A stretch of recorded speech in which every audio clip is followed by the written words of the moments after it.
በረከት ገበሬዋ አውንታ በርሲሳን ጠላቶቼ በዶላር ከፍለሁት ነው እንጂ እኔ ምንም የሰራሁት ወንጀል የለም ብላ ነበር። አንድ ወፈፌ ጋዜጠኛ ዝርዝሩን ይዤ እመጣለሁ ብሎ በፌስቡክ ፖስቶኝ ነበርና ሳይመለስ በዛው ቀረ።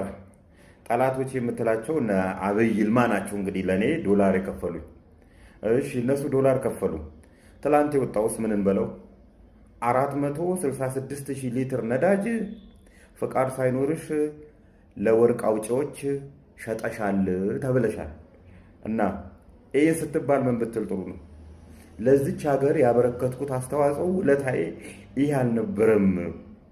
በእኔ ስም እኔ በታሰርኩ ሰዓት በእኔ ስም ባለስልጣናት አውጥተው ሸጠውታል እንጂ እኔ አልሸጥኩም። አንቺ ምንድነው ለዚች ሀገር ያበረከሽው? ማማ ምንድን ያደረግሽላት? ውሸትን አፕግሬድ ከማድረግ ውጭ ምንድን ያደረግሽው?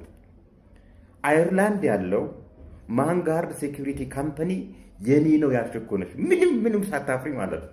ምንም ሳታፍሪ ይሄ ካምፓኒ እንግዲህ 42 ሚሊዮን ዩሮ ወርዝ ፐር አነም ገቢ የሚያስገኝ ካምፓኒን በድፍረት ባልሽ እዛ ኦፊሰር ሆኖ ሰርቷል። እንደ ማንኛቸውም ሰው ሄደው ገምተሻል። ስትጎበኙ ግን ቪዲዮ ቀረሽና የኔ ነው አልሽ። እስቲ የማስረጃ አንቺ ያንቺ ስለመሆኑ ይሄንን ያረግሽው ግባብድዬ ውሸትን ያመጣሽ። እሺ አሁን ታበርሳ ተከፍሎት ከሆነ ይሄኛው ማን የከፈለውና ነው ያወጣብሽ ታዲያ?